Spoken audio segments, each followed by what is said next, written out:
This is the VOA Special English Technology Report. Privacy activists are concerned about Google's new privacy policy as of March 1st. The company says one main policy is replacing more than 60 separate policies for different products. Activists say the changes will make it easier to track the activities of users across Google's many products, from Gmail to YouTube. Mark Rotenberg heads the Electronic Privacy Information Center in Washington. He says Google's aim is to create a single unified profile of its users. We believe that not only is that a threat to privacy, we actually believe it is illegal because last year Google entered into an agreement with the U.S. Federal Trade Commission in which they said they would not engage in that kind of data sharing without the explicit permission of their users. Google says its new policy will make it simpler for users to share information across services like Google Search, Gmail, and Google Calendar. And it says the new policy will help personalize each user's experience. Over time, it says users can expect to see better search results, fewer unwanted advertisements, and more content targeted to their interests.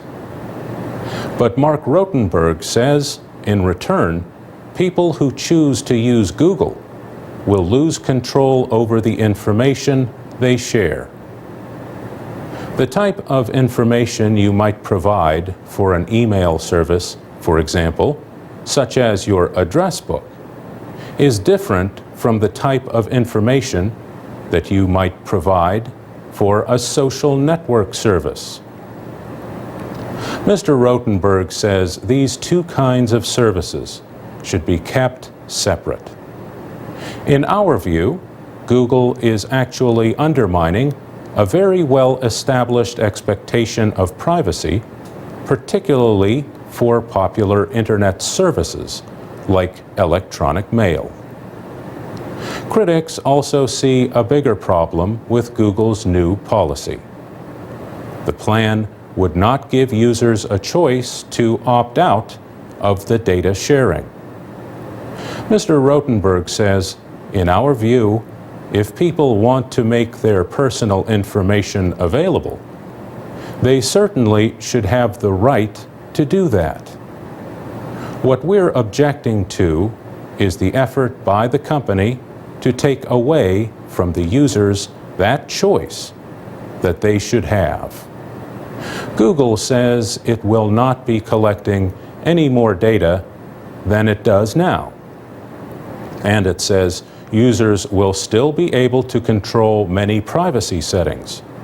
For example, they can disable their search history and set Gmail chat to off the record.